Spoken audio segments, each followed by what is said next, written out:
Hello and welcome to Strength Spotlight. I'm Neelam and I'm delighted to be your host for today's discussion. Our topic for today is one that touches every leader, manager, and HR professional. What keeps high performers motivated beyond titles and raises? We all know that high performers are fuel that keeps organization running fast and forward.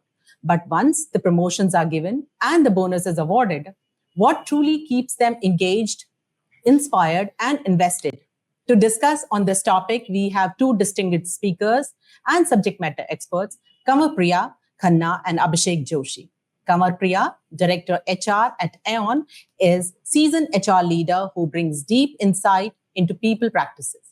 She guides businesses through transformative journeys by harnessing the power of human potential and understanding what it keeps to keep top talent thriving. Abhishek is a seasoned Gallup Global Strength Coach and practice head. With a rich background of talent management and organizational development, he has established strength-based leadership practice in numerous organizations, ranging from large-scale companies to growth stage organizations. Welcome, Kanwarpriya and Abhishek. It's a pleasure to have you both here.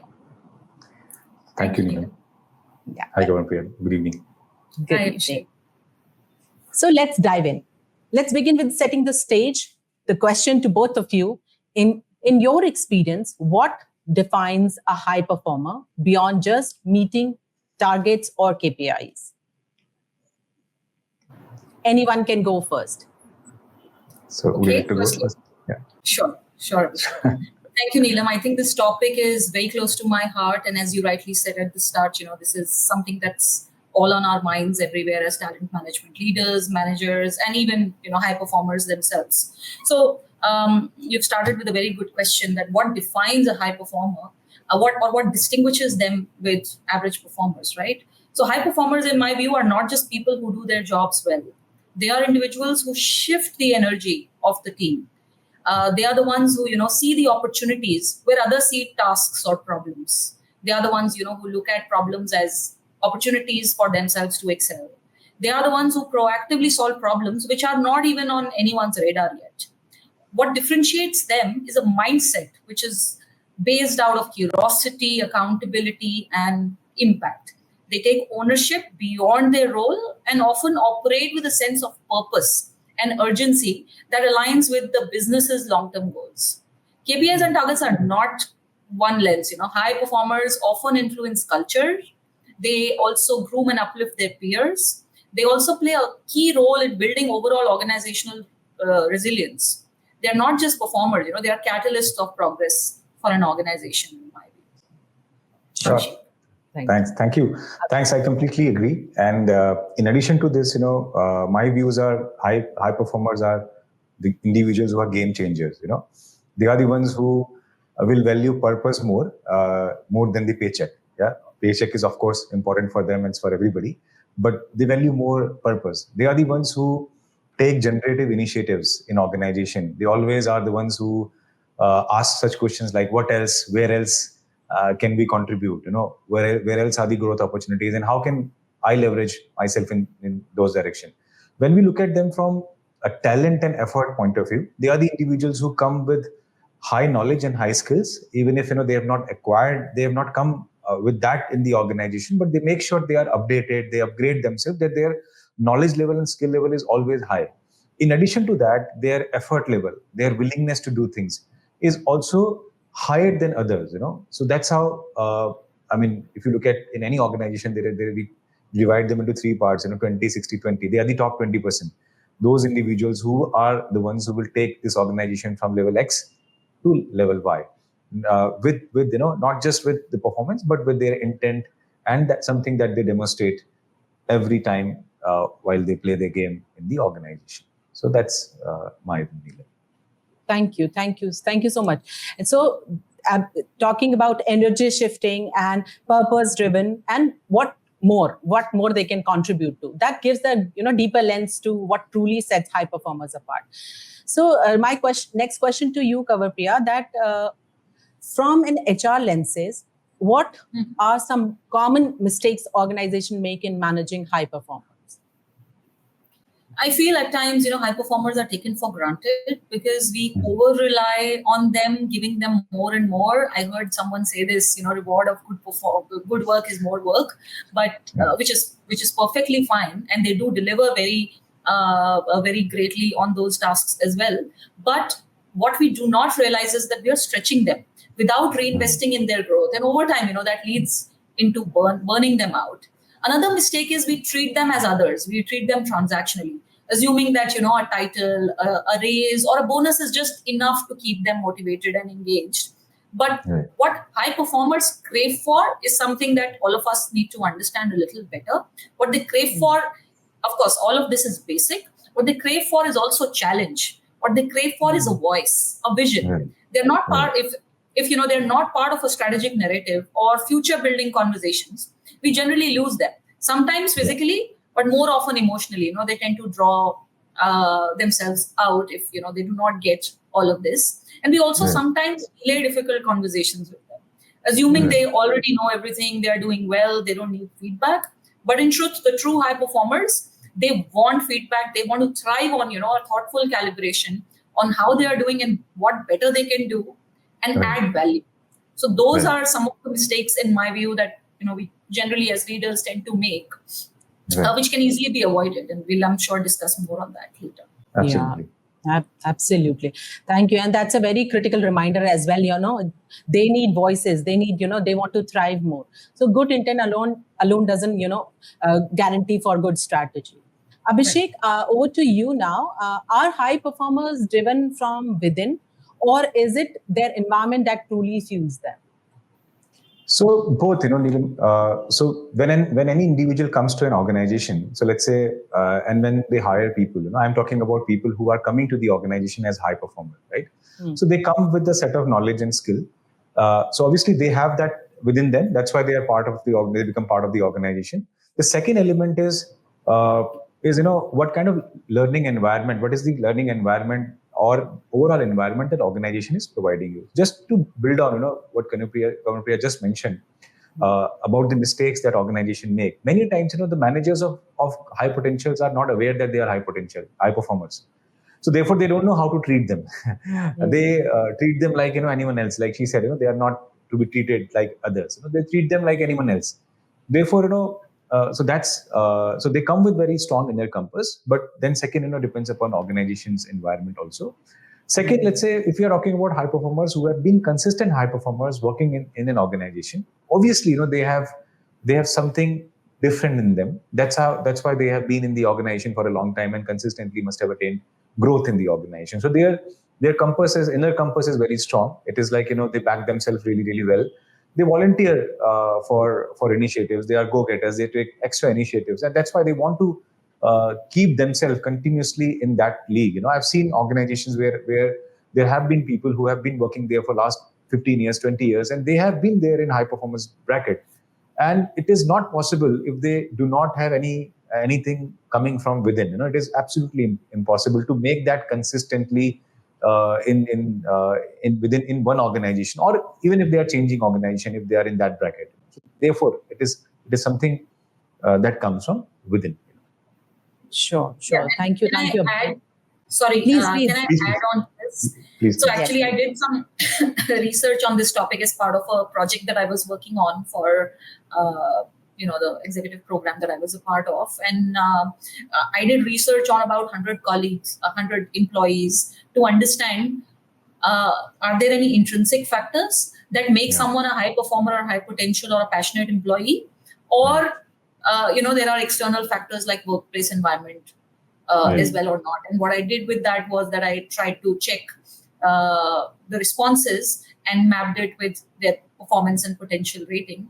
And it was very clear that people who were high performing, who were high potential, had certain intrinsic factors which led to that high passion, but that without a supporting work environment doesn't solve any purpose, like Abhishek also rightly mentioned. Yes, absolutely. So I have seen great employees who, when in a different organization or a different team, do not excel well, but in a different work environment, they do exceedingly well. So it's an interplay, in my view. that intrinsic factors do apply, but a majority of the role also has the environment in it, for sure. Yes. So I thought I'll just add that. No, thank you. Thank you. That's wonderful and interesting as well, because it's neither nor or, it's either or we need to have a delicate balance between having them and nurturing them. So the next question comes to you, Kanwarpriya, is how do a high performer respond to recognition that is not monetary, but what forms of recognition actually matters to them? Yeah. So, I've tried to do a lot of deep dive onto what makes someone a high performer or high potential in the research also that I was talking about, and also as part of my role as well. What really matters to these individuals, and that's completely my view, what completely matters to these individuals is that the praise that they get should not be for praise's sake. It should be a genuine praise. They look for feedback that is specific, purpose-driven, and forward-looking. Recognition that says that we see the impact you're making, and here's how that is shaping our direction, right? So for them, monetary rewards do have a place. Of course, that's basic hygiene, but authentic recognition speaks louder to them, which to them means meaningful visibility, a leader acknowledging their contribution in a high-stake environment, in a high-stake room full of the right set of people, or being trusted with a complex problem, or being asked for an input for a very important or a strategic decision, right? So for them, in addition to monetary rewards, all of this also matters. And, the previous question you asked me about the mistakes, again, as at that time also I said that, we should not treat them as transactional as we are treating the other employees, because they crave for all this. They crave for that extra challenge. So growth opportunities, stretching them, or going into stretch roles, giving them mentoring, visibility, those are powerful for them. And that recognition translates into influence, which means a lot to the high performers, in my view. Yes, absolutely. There is no doubt about it. And it's actually powerful to know that recognition, authentic recognition is so, without that they are not going to thrive. And as you said that trust, that build trust in them. When we give them high project which is excellent, give them power to take decisions and thrive in that. So absolutely, that's true. I really. Now the next question, which is for both of you: what happens when high performers feel unseen in an organization? So any. Yeah. So first of all, let's do the root causing. Why do they feel unseen? Okay. Yeah. So why it happens? So like I always say that, okay, at any level, the high performers of the managers of high performers, they can be CXOs also. They should be very well aware about how to treat them and what are those factors which will disengage them. So if you look at many times, as I talk to you and to everyone, in layman's term, the manager of a high performer has to be very, very secure with those individuals, because they are the ones who are ready to replace this manager. And fair, that's how a manager will also grow in life. So therefore, many times, because these are certain factors, because of that, they are unseen. They are some contextual to the environment of a manager unit. That is one reason. Second, they feel unseen and they start disengaging, because what happens? Because there is no specific talent development plan designed by the organization, and which does not allow them to be visible. So how will a high performer be visible in the organization? By doing more. How will you leverage that individual? By doing more, by engaging in different kind of projects. What are their needs? Their needs are, they don't work. Many times, like Kanwarpriya also mentioned, that people keep loading them with a lot of work. That's not their need. Is they are doing well in the current role. What they want is more of exposure. More of outside in view. So they are their needs, because in current role they are doing well. So they want someone to strategically, methodically prepare them for the next role, and that's how their engagement keep consistently add value, not just by giving them a lot of work. So therefore, this way we can make sure that they are visible in the organization when they are visible.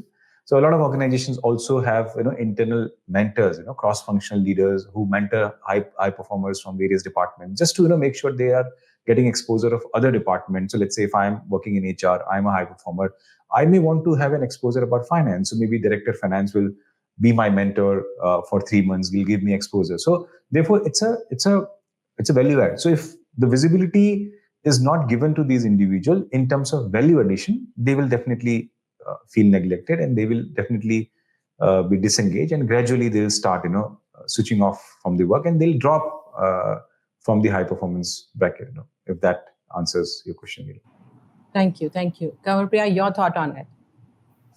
Yeah, I think Abhishek summed it up well, but just to add to what he mentioned, in my experience, I think two things happen. First, they stop giving their best when they feel unseen. Not because they are disengaged, but because they no longer feel invested in, like what Abhishek also mentioned, right? They shift to playing defense, and they just do enough, but they do not stretch themselves. So that's the first thing I feel high performers get into when they feel unseen in an organization. Second, of course, they start looking for what are the other options that exist for them. They do not actively look out to leave the organization, but they're mentally always, thinking on those lines that, maybe I have contributed whatever I was able to. Now I do not see any other opportunity coming my way. Because to the other earlier questions that you asked, Neelam, right? They crave for that. Crave for that challenge, and if that challenge doesn't come their way, they in their mind start thinking that they are not being seen in an organization, because for them, BAU mundane tasks do not excite them. And that's purely my experience and my view. So they just give enough and they do not stretch. And what is more concerning is that they do not express their dissatisfaction openly. And very soon they withdraw themselves emotionally. The resignation letter or the attrition happens later. But they start getting emotionally disconnected, when they start feeling that they are unseen in an organization. And when you leave a high performer, we don't just lose that individual.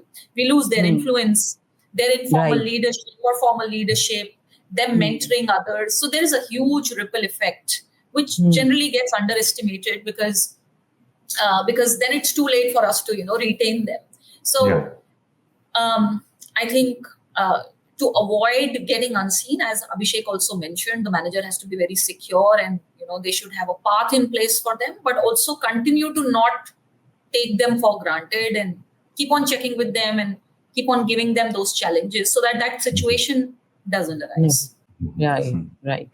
Thank you very much. It's really insightful, and absolutely, that's a very risky and questionable situation for a manager as well, when their high performer are disengaged, and absolutely giving them tasks which they like and valuing them it's required when they feel unseen. And the point you've mentioned as that they just give enough, which needs to be done, in the organization. They do not put their 100% there in the organization and then start, deviating from, or just, detaching them emotionally from the organization and from the job. That's absolutely right. So the next question is for you, Abhishek. Yeah. How do strengths help uncover the hidden needs of a high performer that managers often overlook?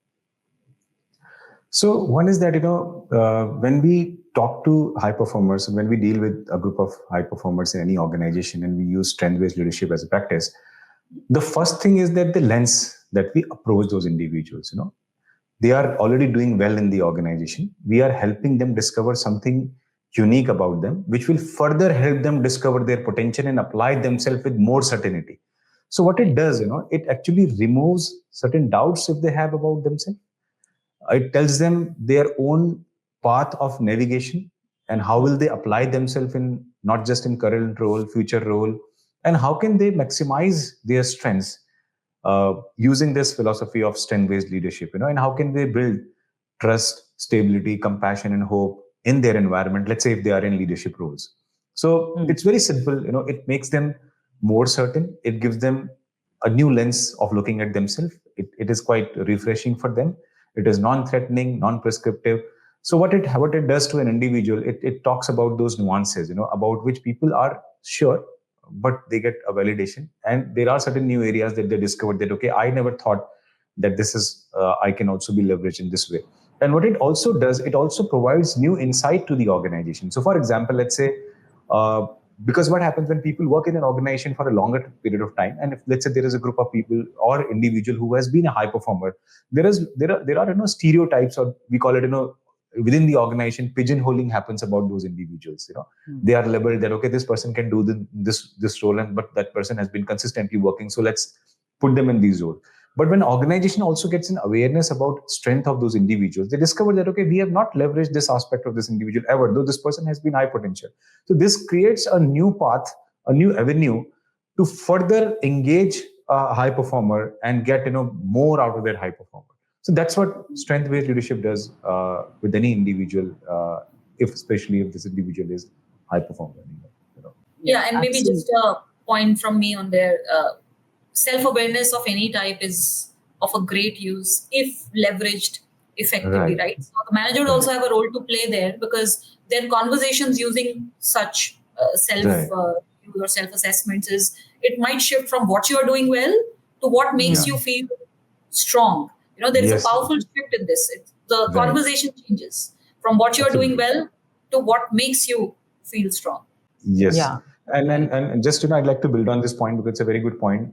So what happens, the managers also get a lot of insight, language and vocabulary, which has more what's in it for me for that high performer, So it's like, so then what happens, when a manager is delegating any task, helping that individual, it is like, what makes you do well, right? But what is something which you enjoy, So therefore, it connects with what that individual enjoys and what that individual is getting to do in the organization. It's a very good point. Yeah, it actually happens. We have experienced this when we do this strength-based leadership with various organizations. Yeah. Thank you.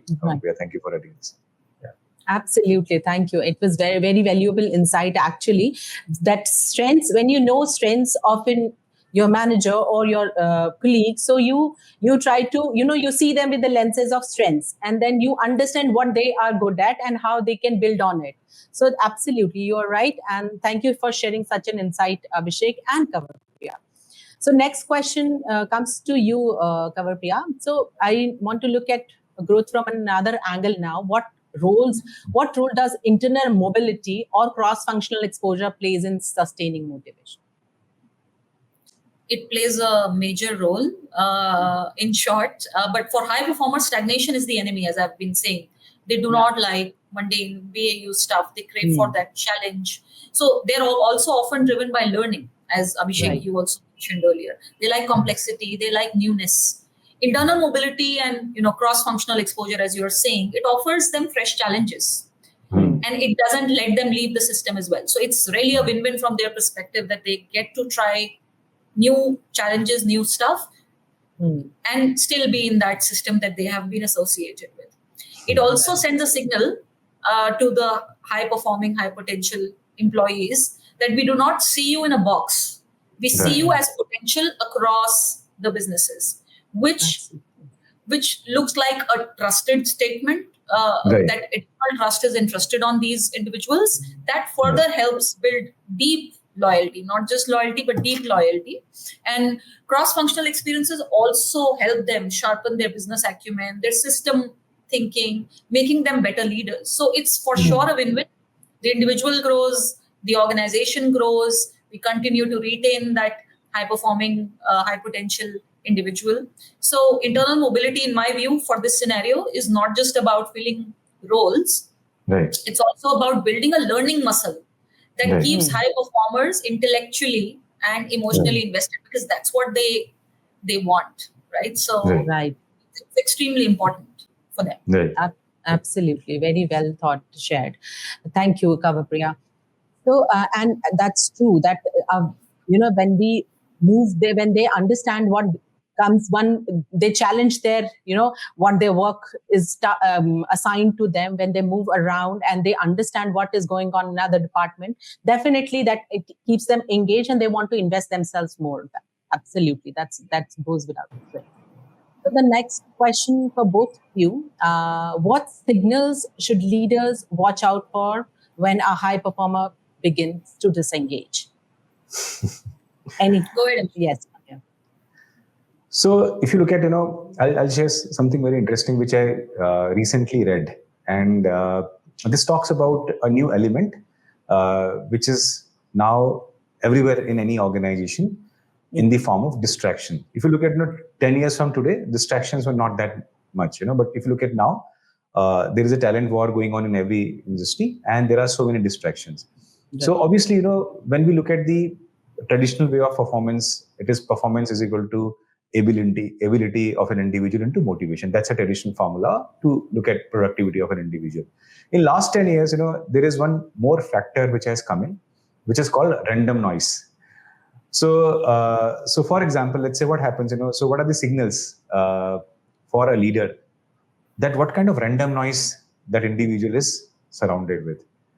Now, random noise is like, a leader can capture, look at that random noise and with specific to high performers, because random noise in today's environment plays a vital role in any high performers sustained performance.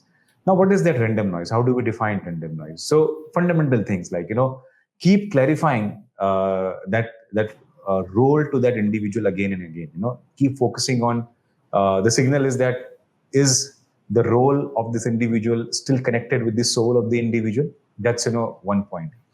Second, is this individual growing in the organization, not just in terms of, growth, promotion, money, because we're talking about beyond money and tangible recognition.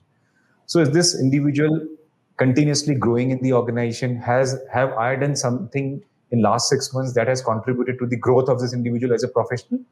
That's another element that we always look at. Does the mission or purpose of the organization still makes this individual feel that this person's role is important and contributes significantly to the organization growth? Because many times, there is a drop in this linkage, because many times the department shift happens, the transformation is going on in the organization, some transition is going on, and suddenly it could be a signal for an individual that, okay, this individual was very well performing earlier, because one key element was that the role of the individual and how this role contribute to the overall mission of the organization was very clear to this individual. So this individual always had a big picture in his mind. So these are, few basic signals which, without relying on any external report or survey or assessment, a leader can actually look at and capture those signals. And these are nothing but these are signals which create a kind of random noise around a high performer. And if that random noise can be captured, then performance multiplied by ability into random noise will obviously always lead to high productivity. So that's my take on this. Thank you, Abhishek. Would you like to add anything, please? Yes, please. Yeah. That's those are great points that you mentioned, and I'm going to steal that point of is the job connected to their soul. That was very powerful. Thank you. Thank you. So as I've said before, I think when a high performer starts to get disengaged, the signs are not very dramatic. They are very subtle, low noise signals that a manager or a leader has to be very, very, very watchful of. Firstly, they stop asking why. They stop pushing back. They stop ideating. You'll notice fewer questions from them, less debate, more, okay, I have to do it, I will do it. Because, for them, their performance is still important, though they might be getting disengaged, but they would still do what's being asked to do.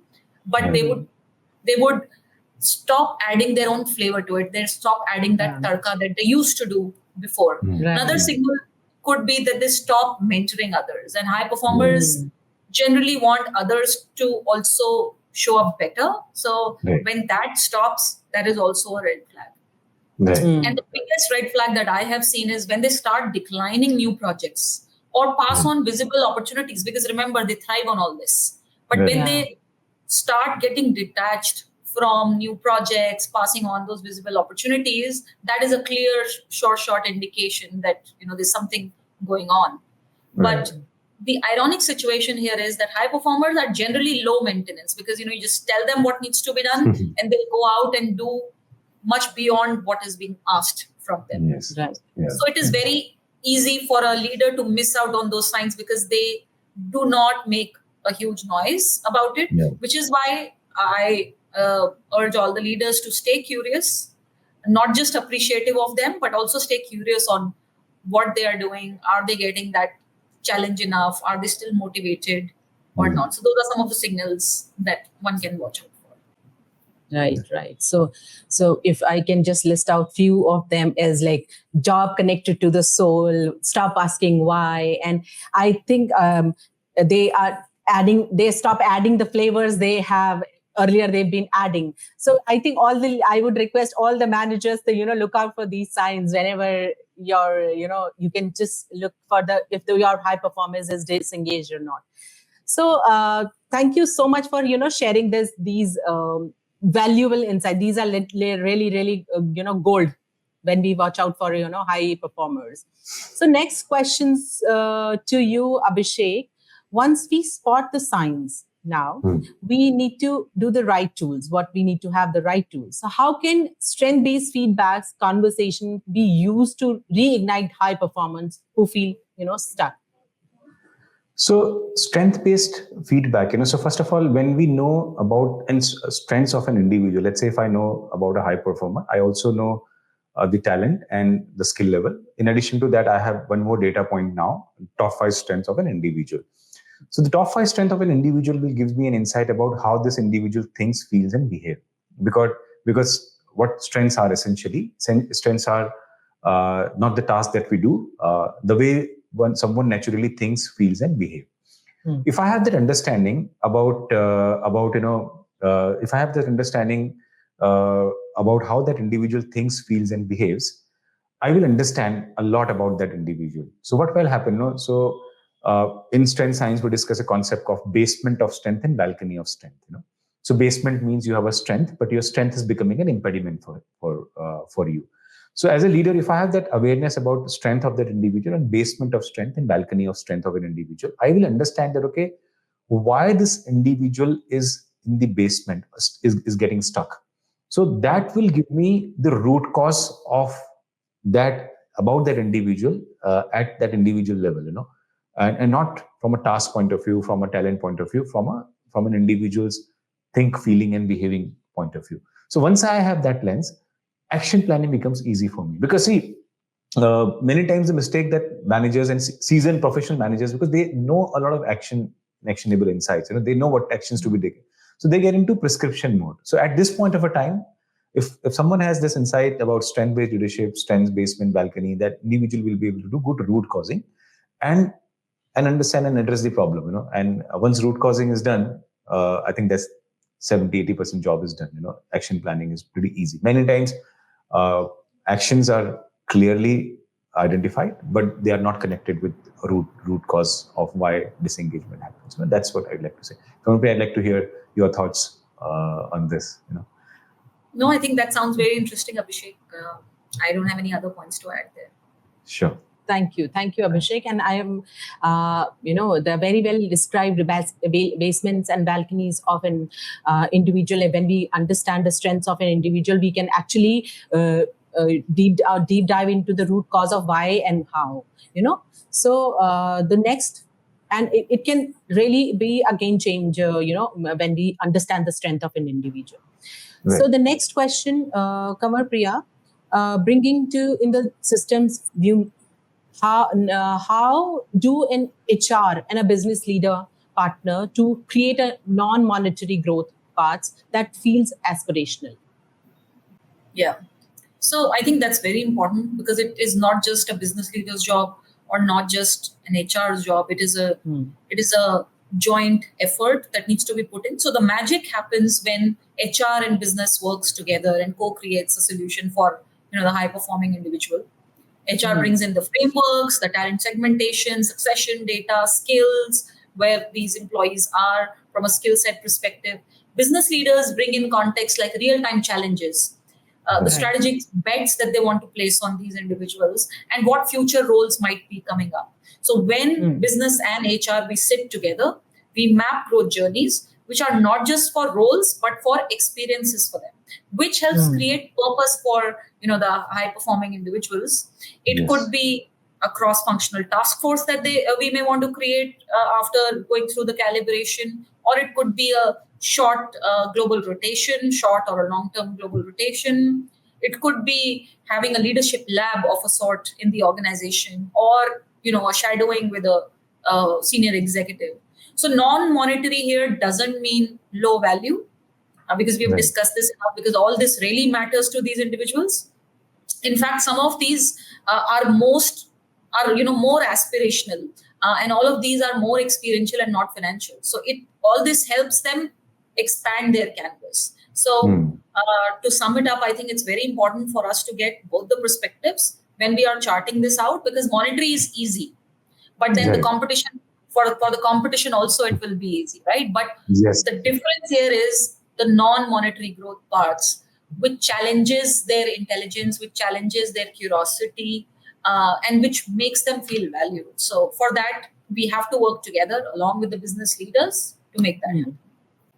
True. Yes. Anything you have to say, Abhishek, on that? No, I think I really like this point. Monetary is easy, and it will be easier for the competition also. I think this is a great punchline. Right. Absolutely. But it's a deep insight.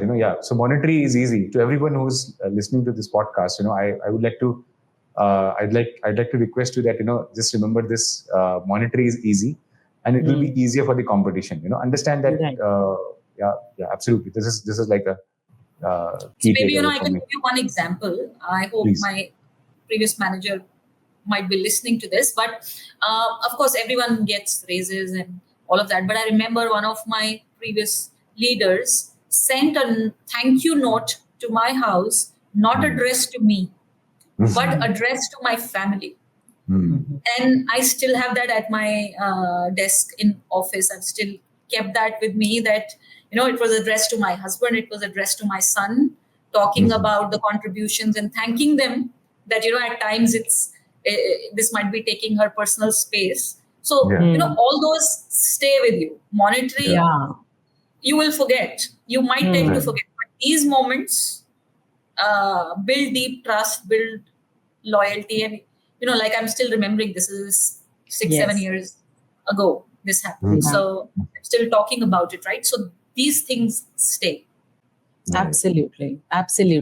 Then emotional factor is always, intact when these small things meet, are in place. And you always remember those, and I always want to bring that up whenever discussion is going on. Absolutely. That's right. So this, and that brings in a very, we need to be aligned with the business partners and HR and create a map, which already you have mentioned, Kanwarpriya. So let me bring it to another question to both of you. If you had to offer one unconventional tip to the leaders managing high performers, what would that be?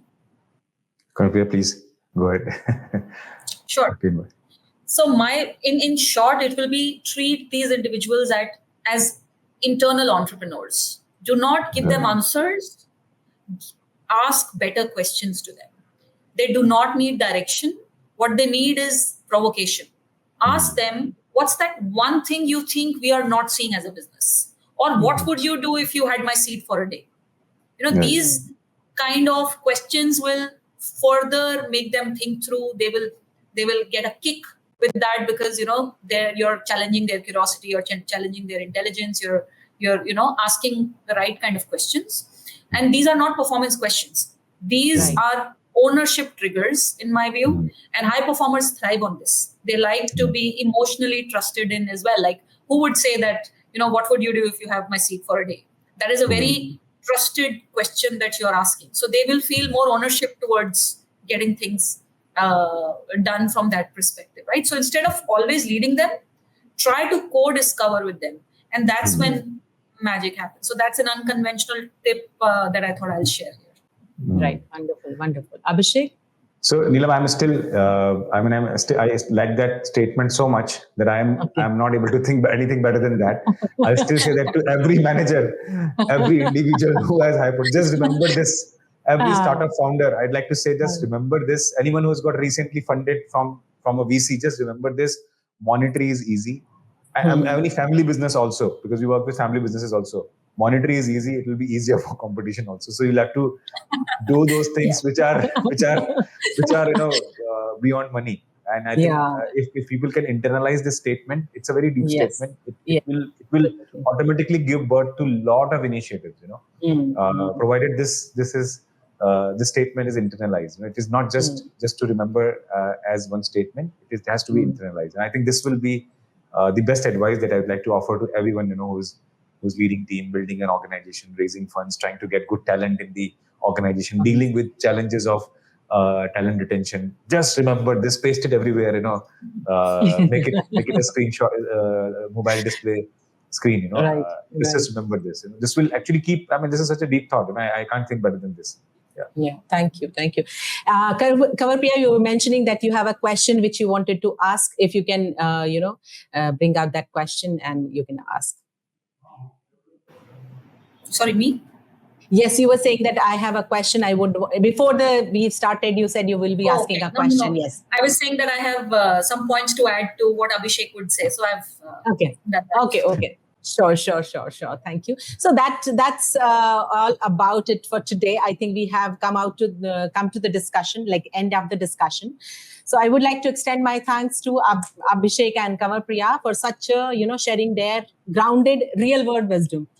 What a rich and practical conversation we had today. We have talked about identity, recognition, disengagement signals, mobility, strengths, and much more. To our audience, thank you for joining us today. And if you have found this session valuable, make sure you follow Strength Masters and for more such discussion. And if you have any questions, then please reach out to us on LinkedIn, and you can drop us an email at neelam@strengthmasters.com. That brings us to the end of today's session. Until next time, keep empowering your high performers with what truly fuels them, and give them trusted responsibilities which give, purpose, growth, and recognition. Thank you very much, and have a great evening to both of you, Kanwarpriya and Abhishek. We will sign up. Thanks for having me here. Thanks, Abhishek. Thank you. Thank you, Neelam. Thank you, everyone, for joining. Thank you, Kanwarpriya. It was really good to have this conversation with you. Really enjoyed this conversation. Thanks a lot. Same. All right. Thank you. Thanks, everyone. Thank you. Wonderful.